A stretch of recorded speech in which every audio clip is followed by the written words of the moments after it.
네, 안녕하세요. 주터팬입니다. 증시 상황을 간단하게 살펴보며 어떻게 대응하면 좋을지, 그리고 내리는 비, 하락을 피할 수 있는 업종과 종목을 골라봤습니다. 지금부터 살펴보시죠. 현재 상황은 간단하게 요약해서 원달러 환율이 1200원대 진입하면서 원화 가치가 하락하고 달러는 강한 모습을 보여주고 있습니다. 미 연준은 기준금리 인상 이후 대차대조표 축소에 대해 논의하고 있는데 파월이 재연임하더니 갑자기 매파적으로 스탠스를 바꾸는 바람에 미국채 계속해서 올라가고 있습니다. 10년물은 벌써 1.7%대를 터치했네요. 통상적으로 국채 금리가 오르면 증시에는 좋지 않죠. 코스피 일봉입니다. 한눈에 보시기에도 변화무쌍하지만 화살표를 통해서 보면 그 정도가 얼마나 심한지 알 수 있는데요. 하락했다가 올라갔다가 하락했다가 올라갔다가 또 하락 상승 하락 상승 하락 상승 하락 상승 하락 상승 하락 상승 하락 상승 하락 상승 하락 상승 하락 상승 하락,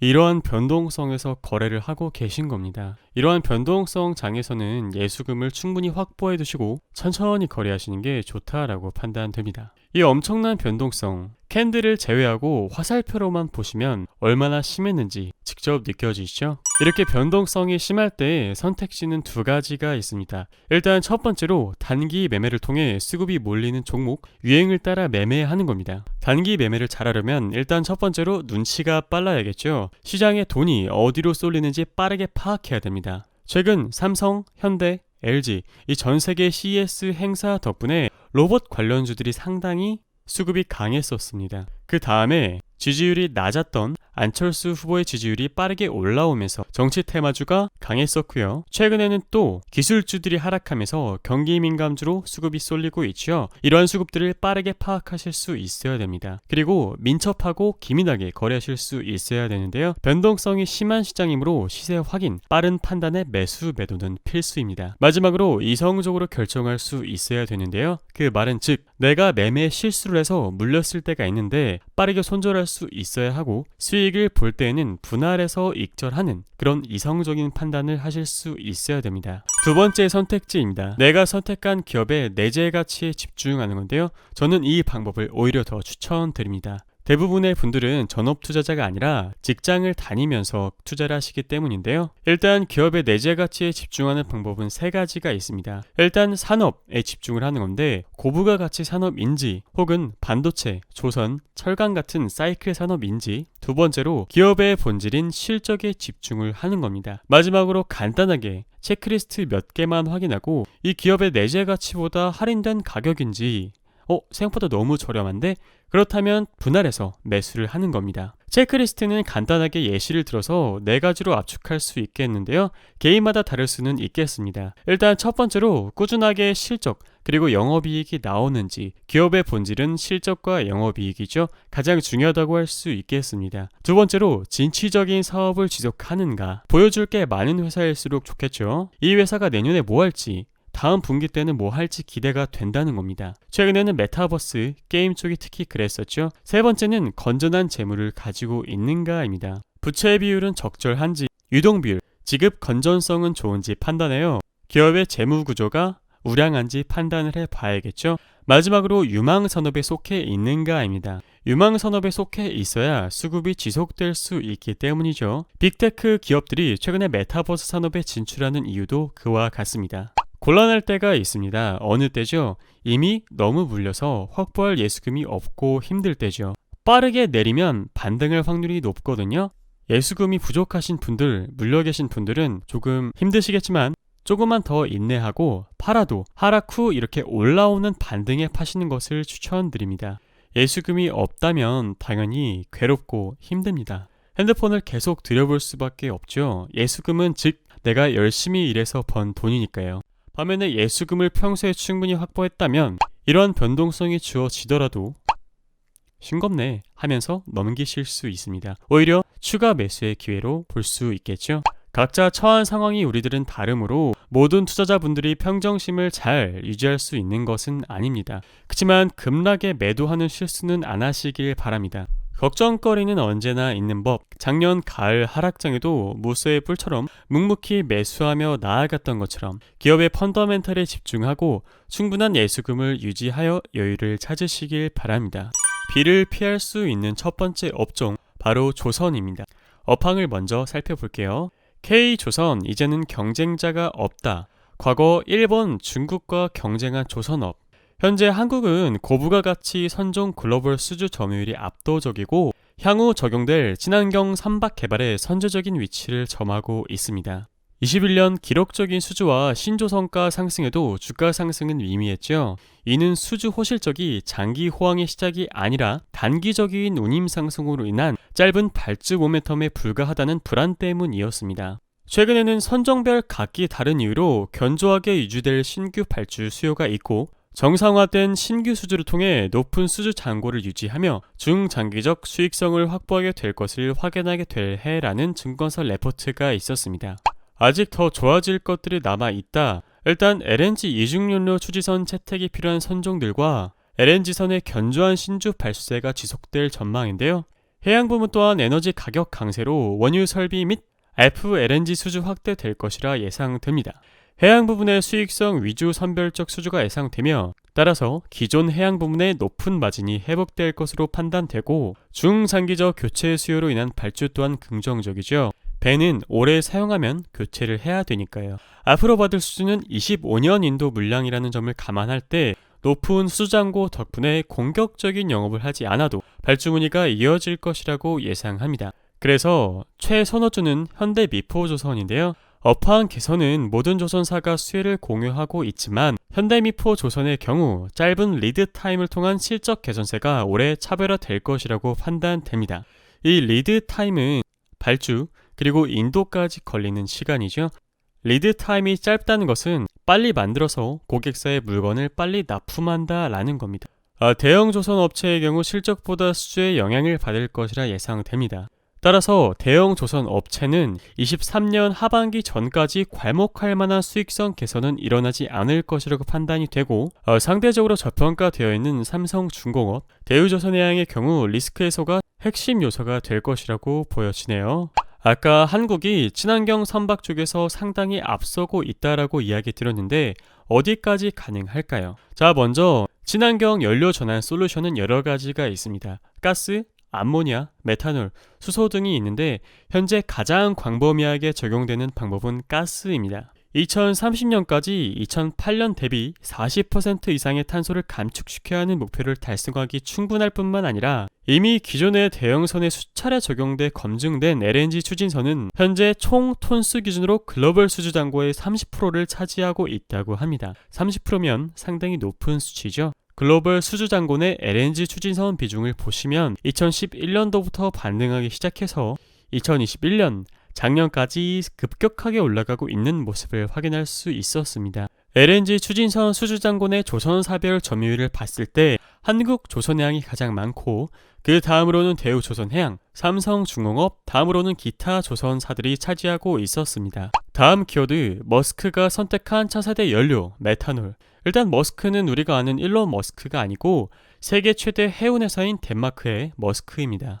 글로벌 컨테이너 해운의 17%를 담당하는 머스크는 작년 현대중공업의 메탄올을 연료로 하는 초대형 컨테이너선 8척을 발주하였는데요. 이로써 메탄올은 향후 LNG 다음 세대의 친환경 연료 대표 주자가 될 수 있는 가능성을 보여주었습니다. 아직까지 벙커링 인프라가 부족해 오펙스가 부담이 될 수는 있으나 중장기적 관점에서 LNG 뒤를 이을 후보로서 손색이 없다는 기대를 받고 있습니다. 다음 키워드, LNG 추진 다음에는 암모니아. 국내 조선사들은 25년까지 암모니아 추진선 상용화를 목표로 개발 중에 있습니다. 암모니아는 탄소를 포함하지 않아 온실가스 배출이 없고 세계 주요 항만의 저장 시설 등의 인프라가 있어 오펙스의 부담을 덜 수 있는 것이 장점인데요. 일단 한국은 암모니아를 액체 상태로 저장, 운송하는 기술력에 있어서 특장점을 발휘할 수 있다고 합니다. 암모니아 증기가 부식을 유발한다는 점은 우리가 앞으로 해결해야 할 과제이지만 충분히 해결될 수 있다고 보고 IEA가 2050년 선박 연료 수요의 45%를 암모니아가 차지할 것이라 예상한 만큼 메탄올과 더불어 향후 주류 선박 연료가 될 가능성이 존재한다라고 합니다. 수소선박은 현재 글로벌 조선사들이 또한 마지막에 개발될 것으로 예상하고 있는데 일단 한국조선해양은 2028년까지 실증 사업용 수소 운반선 수주 및 상용화를 목표로 하고 있고 수소는 탈탄소 시대에 걸맞는 연료라고 불리웁니다. 온실가스도 배출하지 않고 질소산화물도 배출하지 않기 때문이죠. 그런데 매우 높은 오펙스 등으로 인해 아직까지는 다른 추진법에 비해 가시성이 떨어진다는 것이 사실입니다. 그렇지만 수소 저장 인프라 구축 계획 등을 고려했을 때 미래 선박 연료로 쓰일 가능성은 분명히 존재하고, 국내 조선사들 또한 경쟁업체 대비 우세한 선박 건조 기술력, 그리고 국내 수소 밸류체인의 수혜를 입으며 수소 선박 분야 또한 선점할 것이라 예상됩니다. 아까 조선사 탑픽을 현대미포조선이라고 했습니다. 지금부터 알아보겠습니다. 일단 증권사 의견은 매수 유지, 목표 주가는 95,000원 유지라고 하는데요. 독보적인 실적 개선을 통해 올해 주가 상승 여력은 업종 내에서 가장 크다고 판단됩니다. 글로벌 1위 한국조선해양의 유일한 중형 선박 건조 기업이고, 향후 글로벌 선사들의 친환경 연료 추진선 또한 선제적인 수주가 가능한 것 또한 프리미엄 요소가 될 것이라고 예상됩니다. 현대미포조선이 중형 선박 업체이기에 가능한 것들이 있는데요. 1년 초반의 짧은 리드타임이 업황 개선과 실적 반영의 시차를 줄이고, 올해가 바로 차별화되는 시점, 빠른 흑자 전환이 올해 업종 내 최선호 종목 선정의 핵심 요인입니다. 한국조선해양 그룹사의 기술력, 원자재 구매력, 영업력 등은 공유하는데 별도의 리스크 요소가 존재하지 않는다는 점 또한 오랜 기간 프리미엄을 받아온 이유이고, 최근 선박의 세대 교체가 이루어지고 있죠. 그래서 수요를 흡수할 가능성이 높고, 중형, 대형으로 갈라지는 양극화에 가까운 양상에서 현대미포조선은 우위를 차지할 것으로 보여집니다. 빠른 실적 개선으로 밸류에이션 프리미엄을 받는 것은 정당하나 중장기적 관점에서는 차선호주로 밀려날 수 있다라는 가능성이 있는데요. 그러나 그 시점은 23년 이후가 될 것으로 전망되니 크게 걱정은 안 해도 될 것 같습니다.